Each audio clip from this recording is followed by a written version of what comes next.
warahmatullahi wabarakatuh. Perkenalkan, kami dari kelas R2D dengan mata kuliah Ilmu Halaman Dasar dari kelompok 11.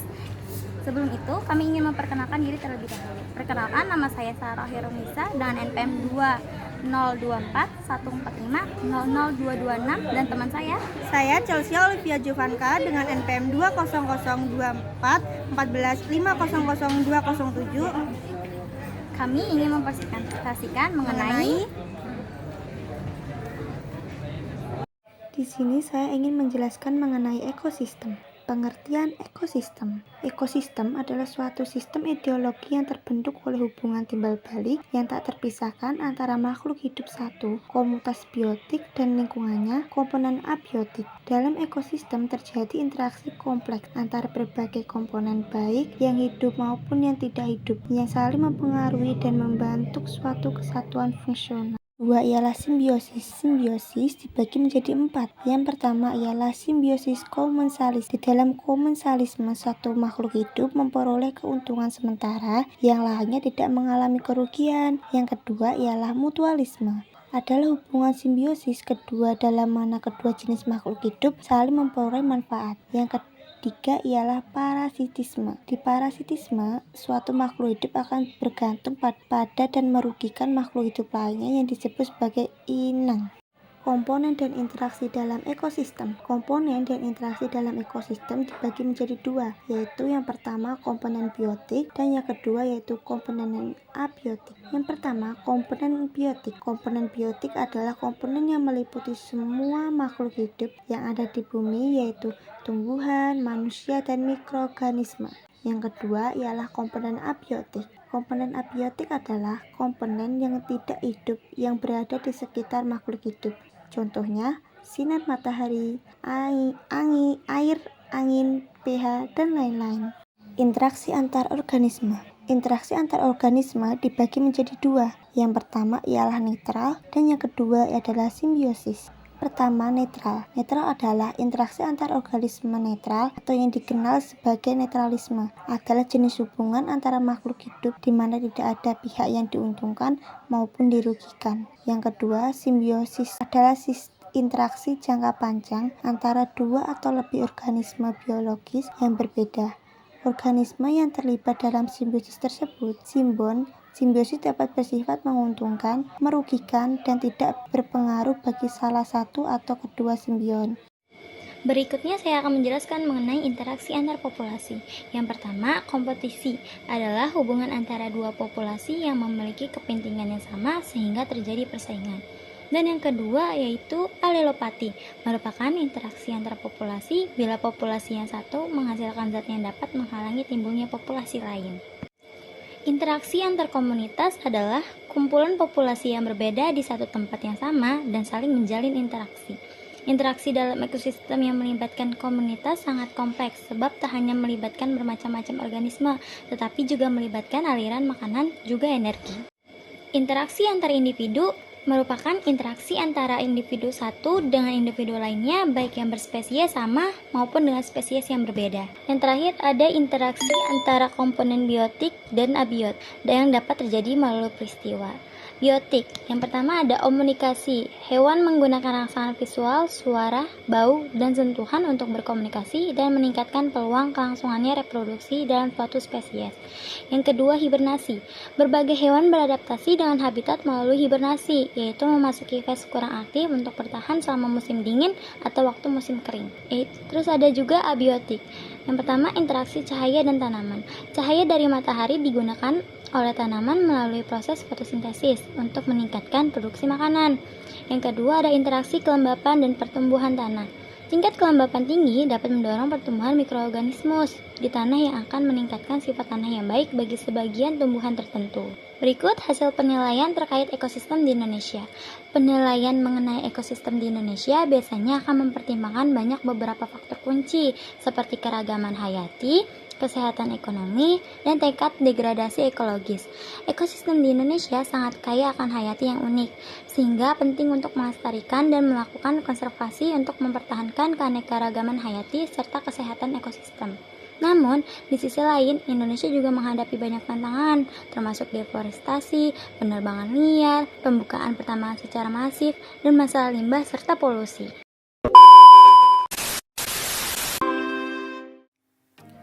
Dalam suatu lingkungan terdapat komponen-komponen yang menyusun lingkungan tersebut. Begitu juga area persawahan. Komponen tersebut juga tersusun secara bertingkat, hampir sama dengan sistem organisasi kehidupan. Tapi ini kita sebut saja sistem penyusun lingkungan kali ya. Bolehlah biar agak mirip-mirip agar mudah dipahami. Jadi kita akan bahas satu persatu penyusun lingkungan. Yang pertama adalah individu. Individu itu merupakan satuan makhluk hidup yang hanya berdiri sendiri. Itu kita sering sebut dengan individu. Individu berasal dari bahasa Latin yaitu individuum, yang artinya tidak dapat dibagi atau satu makhluk hidup tunggal. Contohnya adalah seekor burung, seekor kerbau, seekor sapi. Tapi jangan ekornya saja ya, intinya satu organisme di situ. Yang kedua adalah populasi. Populasi adalah sekelompok makhluk hidup yang memiliki karakteristik yang sama, yang hidup pada waktu yang sama dan wilayah geografis yang sama. Jumlah populasi dari satu ekosistem dapat berubah dari waktu ke waktu. Populasi akan bertambah jika terdapat kelahiran baru dan akan berkurang jika terjadi kematian. Demikian juga jika terjadi perpindahan. Perpindahan ke dalam atau imigrasi akan menambah populasi, sehingga perpindahan keluar atau emigrasi akan mengurangi jumlah populasi. Contohnya sekumpulan gajah, sekumpulan jerapah, sekumpulan suketeki, itu lagu ya. Yang ketiga, itu adalah komunitas. Komunitas adalah sekumpulan organisme yang terdiri dari berbagai macam populasi makhluk hidup. Bisa juga kumpulan jerapah dengan kumpulan rumput, dengan kumpulan rusa dan juga macam-macam deh, intinya kumpulan makhluk hidup. Itu adalah komunitas. Selanjutnya ada habitat. Habitat merupakan lingkungan fisik di mana suatu organisme hidup. Kita dapat mengatakan bahwa habitat kambing di padang rumput, habitat kera di atas pohon. Dapat juga dikatakan bahwa habitat adalah tempat hidup asli suatu organisme. Keadaan habitat suatu organisme meliputi iklim, keadaan tanah, air, serta jenis tumbuhan dan hewan. Jika lingkungan fisik itu rusak, maka dapat mempengaruhi organisme yang hidup di dalamnya dan dapat mempengaruhi seluruh ekosistem. Misalnya ada habitat kolam ikan, habitat air laut, habitat juga kolam teratai ataupun banyak lagi habitat-habitat yang lain. Selanjutnya ada ekosistem. Ekosistem adalah kesatuan komunitas dengan lingkungan hidupnya yang saling berinteraksi tentunya. Di situ akan membentuk hubungan timbal balik. Dalam suatu habitat atau tempat berjenis makhluk hidup yang itu adanya isinya komunitas dapat melangsungkan kehidupannya. Komunitas ini tidak terlepas dari pengaruh abiotik di sekitarnya, seperti ada air, tanah, udara, dan sinar matahari. Di antara anggota komunitas dengan lingkungan abiotik tersebut terjadi interaksi atau hubungan yang saling mempengaruhi, membentuk suatu sistem ekologi yang disebut ekosistem. Contohnya ekosistem sungai, kebun, dan juga pantai misalnya. Nah, yang terakhir itu ada biosfer. Biosfer itu komunitas-komunitas di bumi yang saling berinteraksi dengan lingkungannya. Nah, itu akan membentuk di mana di dalamnya itu berisi adalah ekosistem-ekosistem. Akuarium adalah salah satu ekosistem yang berukuran kecil, sedangkan hutan dan lautan itu merupakan ekosistem yang berukuran besar. Seluruh ekosistem di permukaan bumi ini itu akan membentuk sebuah biosfer. Nah, kita sebut biosfer. Jadi kalian perlu pahami ada individu, populasi, komunitas, habitat, ekosistem, dan biosfer. Interaksi dalam ekosistem dan pola interaksi dalam ekosistem itu dapat kita amati di sekitar kita. Kita akan bahas yang pertama itu adalah interaksi antara komponen biotik yang banyak terjadi di lingkungan sekitar. Nah, untuk lebih memahami tentang hubungan interaksi antar makhluk hidup, kita coba cermati interaksi beberapa hewan yang ada di alam liar. Di alam ini, tidak ada satupun organisme yang dapat hidup sendirian. Setiap organisme selalu membutuhkan organisme lain. Adanya saling membutuhkan antara organisme satu dengan organisme lainnya menimbulkan sebuah interaksi. Nah, bentuk interaksi yang sangat erat antara dua jenis makhluk hidup sehingga membentuk hubungan yang khas itu dinamakan simbiosis. Pasti kalian masih ingat apa itu simbiosis. Nah, dalam kehidupan ada 3 bentuk simbiosis. Apa saja sahabat? Ada simbiosis mutualisme, simbiosis komensalisme, dan simbiosis parasitisme. Sahabat bisa searching lebih dalam tentang 3 simbiosis itu. Mr. Klik akan jelaskan secara singkat nih. Simbiosis mutualisme itu adalah simbiosis yang saling menguntungkan antara organisme yang saling berhubungan. Misalnya 2 organisme berarti satu untung, satu untung. Tapi kalau misalnya simbiosis komensalisme itu yang hanya menguntungkan satu pihak, namun pihak lain biasa saja. Jadi satu untung, satu biasa saja. Nah, berbeda dengan simbiosis parasitisme. Di sini adalah hanya menguntungkan satu pihak saja. Satu pihak untung, satu pihak dirugikan. Itu adalah simbiosis parasitisme. Kita lanjut ya. Interaksi antara komponen biotik dan abiotik dalam ekosistem. Jadi kalau tadi ada hubungan antara biotik dan biotik, itu ada simbiosis. Nah, ini kita akan bahas antara biotik dan abiotik. Komponen abiotik berpengaruh dalam menentukan jenis makhluk hidup yang sesuai dengan lingkungannya. Sebaliknya, komponen biotik pun berpengaruh pada komponen abiotik. Ekosistem adalah suatu sistem ekologi yang terbentuk oleh hubungan timbal balik antara makhluk hidup dengan lingkungannya. Secara alami ekosistem dalam keadaan seimbang. Jadi keseimbangan ini akan terganggu bila ada gangguan dari luar seperti ada bencana atau campur tangan manusia. Dalam ekosistem sering terjadi perubahan jumlah populasi tumbuhan, ada jumlah yang herbivora akan berubah ataupun yang karnivora. Alam akan mengatur ekosistem sedemikian rupa perbandingan antara jumlah produsen dan konsumen. Jadi, keseimbangan alam itu akan terpelihara bila komposisi komponen-komponennya itu dalam keadaan seimbang. Makanya, selain simbiosis ada juga yang namanya predasi dan kompetisi. Jadi, kalau predasi itu adalah hubungan timbal balik makan dan dimakan. Jadi itu tidak jahat sahabat, tapi memang perannya seperti itu untuk menjaga keseimbangan. Itu adalah predasi.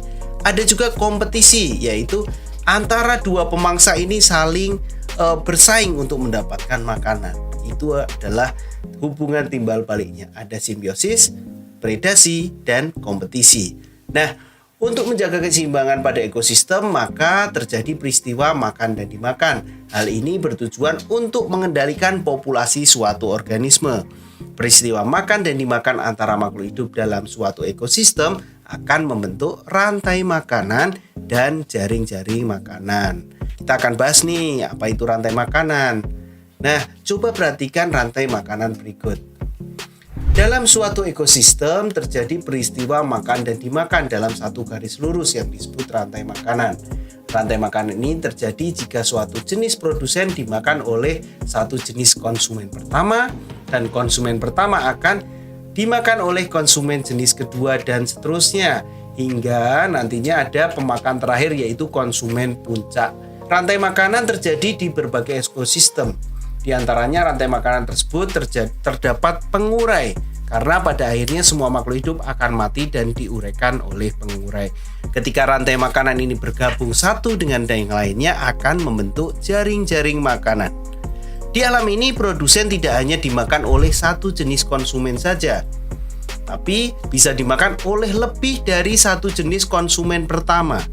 Satu jenis konsumen pertama bisa dimakan dari satu jenis konsumen kedua dan seterusnya, sehingga terdapat banyak sekali rantai makanan, dan ketika rantai makanan ini bergabung dia akan membentuk jaring-jaring makanan.